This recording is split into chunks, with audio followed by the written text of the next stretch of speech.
are you today on this fine Thursday? This is the nicest day of 2018. That's kind of crazy, and it's like mid-April. Wow. So cheers to that. I hope you guys got a chance to go outside today. I did. It was really nice. I guess that's what you get when you quit your day job. Yeah, still adjusting to that. But cheers to that. Cheers to Thursday, the nice weather, and quitting your day job. I am actually drinking Prosecco tonight because I had no normal wine in the house. I always forget that I'm gonna need some wine for Thursdays, and I end up just at the last minute, like 5 minutes before, like, oh my god, I have no wine, what am I gonna do? So I just run around the house and look in every nook and cranny until I find something I can drink. I'm super organized. But anyways, tonight's topic, leaky gut. This is a really up-and-coming topic as we learn more about gut health and how it's affecting our overall health. So this is for anyone who feels crappy, like literally you just don't feel right. You might be struggling with fatigue, low energy, chronic headaches, other issues just like general aches and pains, like maybe you just feel like you have a flu all the time. Hi Deanna! Oh my gosh! Thanks for being here. Cheers to you, girl. I heard you're going on vacation next week. I hope you have fun. So, yeah, so leaky gut. Symptoms are a wide range of symptoms, anywhere from like generally just not feeling that well to autoimmune issues, specific like gut issues, IBS, IBD, skin issues, hair issues. So pretty much leaky gut is currently a theory that was put out by the medical community as an explanation for why Americans are dealing with so many health issues. We have not faced this many health issues ever. And we are beating the entire world in health issues. And so we're trying to figure out what is going on. Why are we suffering from so many issues? Leaky gut is one explanation. I really do, it is currently just a theory that's out there to help explain what's going on, but I take a lot of stock in it. As we learn more and more about the gut, we're learning more and more about how impactful it is on our overall health, and if we're not caring for our guts, likely we're gonna be sick. It's just kind of the bottom line. 80% of our immune system is in our gut. So I don't want to quote a number on that, but a whole ton of our hormones are regulated and produced in our gut, and it pretty much does everything. Digests our food, it protects us from the outside world or from anything that we put into our body, and if it's not well cared for, we aren't going to feel very good. We're going to be sick, basically. So leaky gut, just to do a quick explanation, because I don't want to bore you with a bunch of scientific facts that are plainly just boring, but our gut is a single wall of cells. So just one cell between what's inside of our gut and our bloodstream and the rest of our body.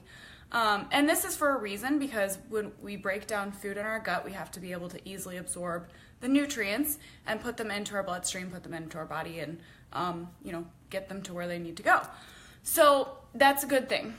But when we are eating the typical American diet, that single wall of cells can become damaged, and now what is inside our gut can be leaked out into the rest of our body. Leaky gut.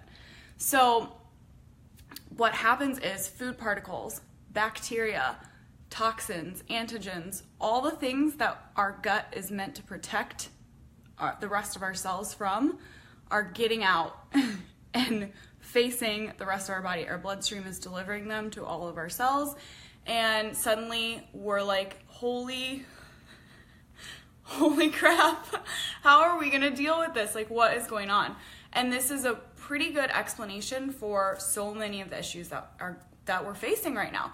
All these autoimmune issues, our organs just in overload and overdrive, not being able to handle things and kind of breaking down. We're seeing, increased rates of kidney disease. Heart disease is the #1 killer. Adrenal is like a huge issue right now. Those sit on top of our kidneys and regulate hormones. Thyroid regulates hormones. Pancreas regulates hormones. All of those are kind of under attack when everything that's in our gut leaks out. And we just generally, if you're, not suffering from an autoimmune issue or skin issue, hi Tony, you might just not feel great. You might have headaches often. You might not have much energy. You might just have aches and pains, kind of feel like you have a chronic flu or cold. So it's kind of, in some senses, it's hard to diagnose. But on the other hand, if you can improve your gut health, there's no downside to improving your gut health. So whether you actually have leaky gut or not, I'm doing well. How are you? We miss you and DWD. Hope your business is going good. Is that Jess? Hi. So whether or not you really technically have leaky gut is not the important issue. The thing is, we can all benefit from improving our gut health. So that's kind of what I'm going to talk about today. That was a long intro. All right, cheers to long intros. Okay, so what are some of the causes? Why are Americans specifically suffering from gut health? And while the answer seems kind of obvious because our diets just aren't that great, specifically low fiber is a big one. So, good for you, Jess. Finally getting those numbers straight, huh? Moving the needle, yeah, Tony. Just always thinking of Amy. Gotta move the needle, a little bit at a time. So what are some of the causes? Why are Americans specifically really suffering from leaky gut? Low fiber is a big one. We, as Americans, do not get enough fiber, and this leads to all kinds of issues. First of all, the bacteria in our gut, the good bacteria, they only can consume fiber. So we need these good bacteria for all of the things that I mentioned: our immune system, hormone production, breaking down and delivering and releasing vitamins and minerals, which are bound up in our foods. So we pretty much we can become malabsorptive. We can not get some of the nutrients that we need if those good bacteria aren't cared for. We can have a compromised immune system, and our hormones can get all messed up. So we need those good bacteria functioning at their best. They only eat fiber. If we don't eat enough fiber, we're starving those good bacteria that are meant to feed us. So that's not so good. So that's one thing, one part of the low fiber diet. The other part of the low fiber diet is slow moving stool. And you guys sign up for it. We're talking about leaky gut, so I'm just going to go ahead and talk about poo. But if our stool is slow moving, that means it's just sitting in our intestine for a while. And in the meantime, while it's just sitting there, it's not just stagnant waiting to pass. It's active. Things are still happening. Toxins are still being broken down and released. It can just, if it's very toxic, poo, it can be damaging our gut lining. Poop talk. I should have titled this presentation, this Facebook Live, as poop talk. If it's very toxic stool, it can be just sitting there damaging our gut wall, killing bacteria and helping the bad bacteria, which I'll cover, thrive. So that's another huge issue with the low fiber. Plus, if our good bacteria, which we're meant to have, are not being fed, the bad bacteria are going to be taking over and pushing them out. There's a symbiosis there. We're always going to have bad bacteria. We're always going to have good bacteria. But if the good bacteria are not thriving, they're not being fed, then the bad bacteria can really begin to overgrow and take over where the, you know, the good bacteria's space. So that's another issue. Other causes of leaky gut, or proposed causes of leaky gut, are food chemicals. So right now we're eating all of these super processed foods that are just full of gunk that our bodies do not know how to handle. And in small quantities, I usually say, you know, like fast food every other month. Processed packaged foods, just, you know, pick like one time a week. But I really, really enjoy it.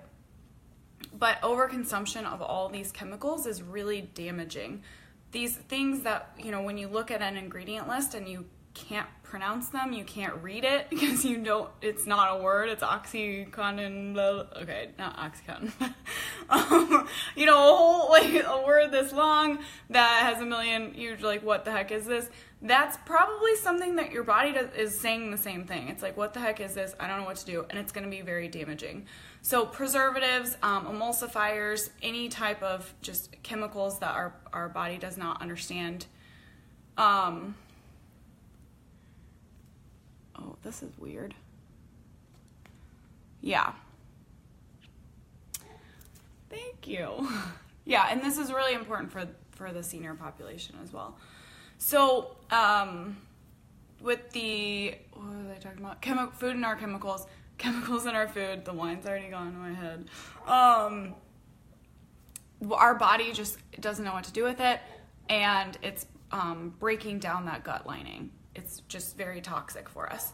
And another one is awareness of food sensitivities and allergies, and I'll kind of cover this a little bit more, but if we have a food, I know, if we have a food sensitivity or allergy that we're not aware of, that can also be very damaging to our gut. So there are a couple things you can do to figure out if you have a food sensitivity or allergy, and kind of eliminate that. And eliminating that food is going to take you a long way to repairing your gut wall. If you're continually damaging it by putting something in that your body can't process properly, then you're just going to continue that process of breaking down your gut lining and becoming more sick.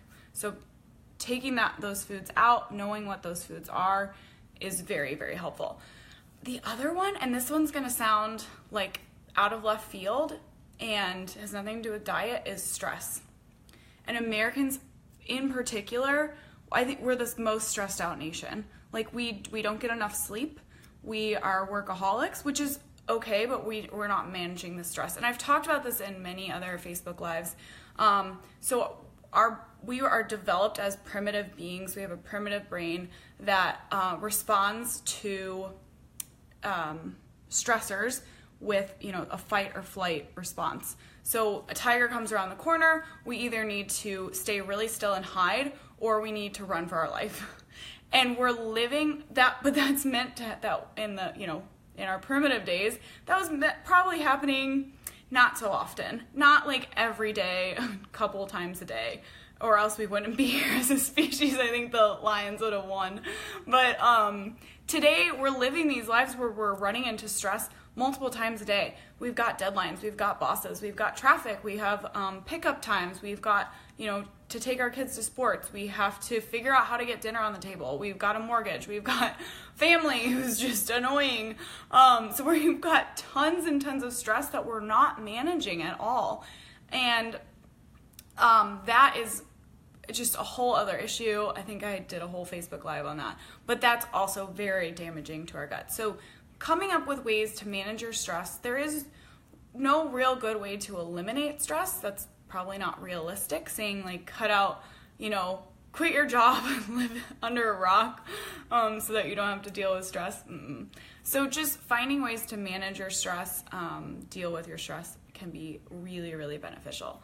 So what are some of the specific signs that you might have leaky gut, other than just, you know, you might not feel that good at all or regularly? That's not really a good place to start. Some specific signs are skin issues. So if you often have rashes, if you have psoriasis, like chicken skin on your arms can be a sign, and also acne. Those are all pretty good signs that you might have leaky gut. So a lot of issues in our gut actually show up on our skin. One of the first things, like if I have got a who am I? A client who comes to me and says, I don't know, like, should I be watching out for gluten or dairy or those things that are bothering me? I ask them, what's going on with your skin? Where are you seeing skin issues? That's a really good indicator of what's going on in the rest of our body. Our skin is kind of a mirror for the inside world, what's going on. So taking a look at your skin, are you dealing with regular skin issues? Eczema is another one. Dry patches, flakiness, issues on your scalp. Maybe your hair might not be staying in so well. Some stress is good. Absolutely. It helps move that needle. Thank you, Amy. Tony. But yeah, we don't want it to be out of control, or else it really affects your well-being. So skin issues is the first place to look. That can be a really good indicator. The other place is a compromised immune system. If you find yourself getting sick a lot, constantly have a flu or a cold, or just like you're kind of going along with that symptoms, cold-like or flu-like symptoms, where you just have aches and pains or headaches chronically, those are pretty good signs that your immune system is compromised, which your immune system is in your gut, and you might have leaky gut. So looking out for that, and kind of along with that immune system is autoimmune diseases. And there are just a laundry list that I won't bore you with. We can maybe do a Facebook Live on some specific autoimmune issues. But you might have an issue with your thyroid. Some of the big ones are thyroid, adrenals, kidneys. Those are skin, joints. There's so many. But autoimmune issues are usually a pretty good indicator that something is going on in your gut. So the first step, probably if you talk to a physician, or not a physician, a naturopathic physician or integrative medicine physician, they're going to say let's figure out what's going on in your gut, because that's where it's all starting. And then another big indicator would be IBS or IBD, and those are irritable bowel syndrome or irritable bowel disease. Kind of similar, but IBS, the syndrome is going to be you're having, and this kind of ranges from diarrhea to constipation, but if you're having frequent issues, so anywhere from diarrhea, bloating, gas, irregularity, to just chronic constipation, those can all fall under that IBS category. And if you're not regular, if you're having difficulty, if you're overly regular, those are all signs that something's going on. We're meant to be pretty regular and follow kind of the same schedule, if you will. So you should, if you don't have a schedule, if you're constantly there's always an issue there, you're probably either experiencing leaky gut or you're leading up to it. You're going to be close to there soon. So you want to deal with those issues, not with a medication, because medications are chronic over prescription of medications these days is another factor of leaky gut. All of these, again, things that our body doesn't recognize are just breaking down our gut and wreaking havoc. So how do we reverse leaky gut and get back to where we're supposed to be? Champagne. Forget all your worries. But one of the first steps is cutting back on your grains or your refined processed grains, which, man, that's a big percentage of our diets these days with the amount of, yeah, wait, are you saying really to my drinking your wine or cutting out your grains? I'm not necessarily talking about the whole grains. I'm talking about the processed refined grains that we're finding in all of the packaged baked goods that we're eating very frequently. So the wine, yes, this is my prescription. Everyone just keep drinking and you'll be fine. No, but cutting back on those grains, the refined grains that we're gonna find in our processed processed packaged goods is a huge step. And just decreasing that load, I hesitated to say that. Decreasing the load of processed refined grains is a huge step. Those are very damaging, and they are completely unbeneficial. They wreak havoc on our hormone system. Hi, Joseph. Good to see you. I'll be seeing you in a week or two. Cheers to you. But decreasing those grains, especially gluten. I know that, oh gosh, we hear this so much. If you go to Europe, thank you. Thanks so much, Joseph. If you go to Europe, their wheat, their gluten there is completely different. In the States, we've genetically modified our wheat, and our gluten molecules are now, which is a protein that our body now has to break down and digest and pass, is huge. And it's really difficult for our bodies to break that down. It's causing all kinds of issues. The gluten one, that's a big one. If you find that you have any rashes, likely that's connected to gluten. That's a really big one, especially the chicken skin, or if you eat it and then immediately get like hives anywhere around here, that's usually a gluten sensitivity. So cutting out gluten as much as you can be hugely beneficial. Just reducing all those refined grains that we're like over consuming all the time. Hugely beneficial. Cutting back on the processed foods. Like I said, I don't mean to be one of those people that's like, don't eat what you love, but pick a time, like once a week, and just, enjoy something that you really love. The issue is we eat these processed foods like all day, every day. They're the only part of our diet. And we aren't meant to deal with that much. A little bit is okay, but constantly every day is just really damaging. So cutting back on those processed foods as much as you can, and kind of more going for like the whole plant foods in the produce section. You know what? I could go into a whole nother thing about that. And cooking at home, that's another good one. Quinoa is one of my favorites. It's also a complete protein. So what are some good whole grains? Quinoa is a good one.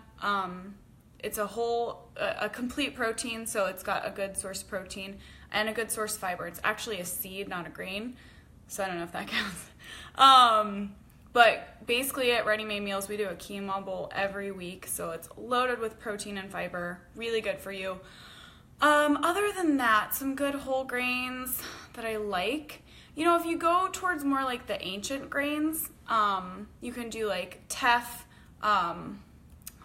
amaranth, kind of like off in the ancient grains section.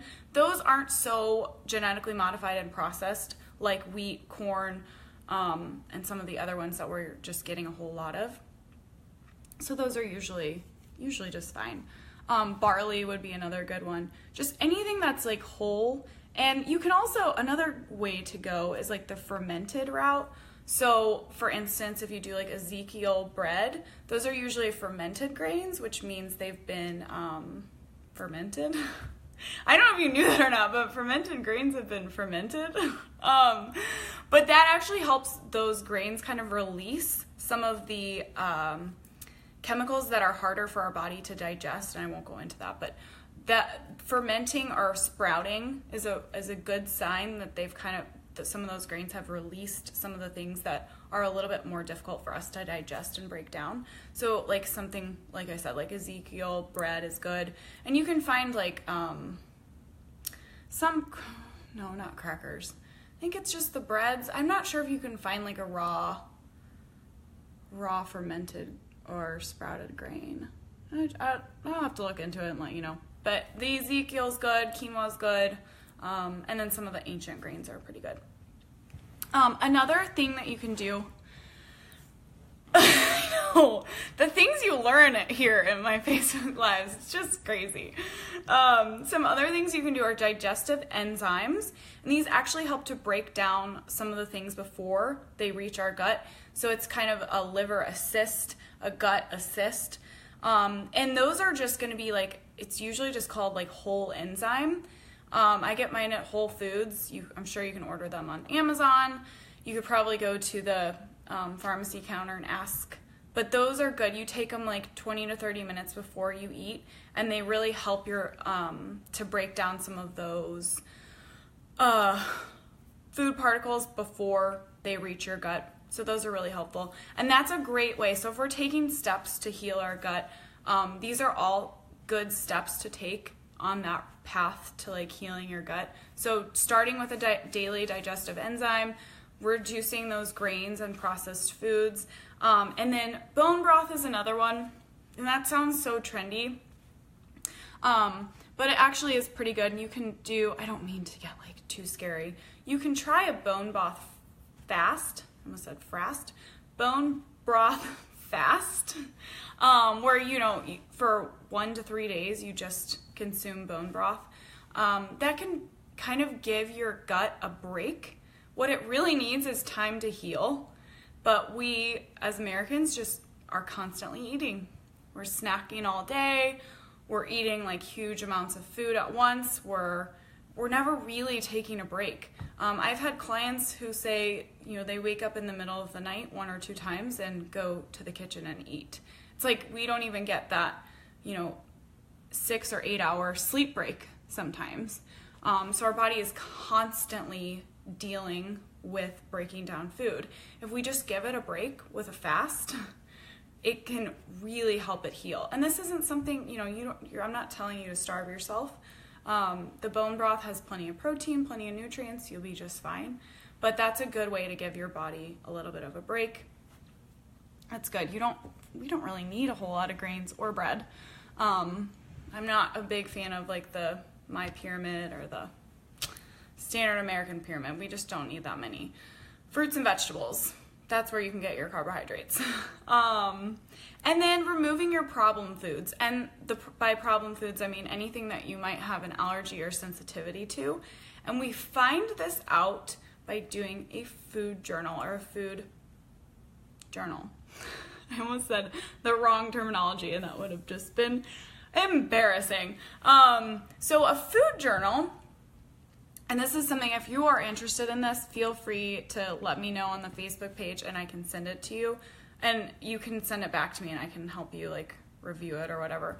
But it is a pyramid scheme. I like that. I've not heard that before. That's a really good one. So the food journal is basically you just write down what you eat, what time. There's a column for that, and then there's another column for your symptoms. And those symptoms might be, I had a rash. I had, you know, tummy distension. I had some discomfort. I had some gurgling. I had bloating. I had gas. I, you know, haven't used the restroom in 3 days. So they can range. But when someone with a professional eye, I don't know why I'm using such weird terms today, a nutritionist can help you go back and look at that and say, like, okay, you know, you ate this and 12 or 24 hours later, you were dealing with this issue. Let's kind of tweak it here or there. So that can be really helpful. Another thing you can try is the food map or FODMAP. I always say food map, but it's technically FODMAP diet, which is an elimination diet. And it's a little bit harder to follow. I do think it's super helpful. It's just if you're not assisted with it, it might be a little bit difficult to figure out what you're doing. So in that case, you would talk to someone like me or another, you know, nutritionist or holistic nutritionist can like really help you like figure out what to do with that. But those are great ways to figure out what's really bothering you, because if something's bothering you, it's really bothering your gut and it's going to lead to problems in the future for sure. So I feel like I'm like talk so much my face is about to explode. If you have questions, feel free to comment on this video. I will definitely get back to you and let you know. If you're interested in the food journal like I was talking about, happy to email that to you. But from now on, I'm going to try to do a poll on my Instagram story and figure out what you guys are interested in. No, vermicelli is fine. Basmati rice is also fine. I For men, you know, you can do a little bit more of those carbier grains like brown rice or basmati rice. Sorry, my legs are getting those are absolutely fine. I would, with the rice, you know, rinse them off a little bit and then cook them. I have never cooked quinoa in a rice cooker simply because quinoa is so easy to cook.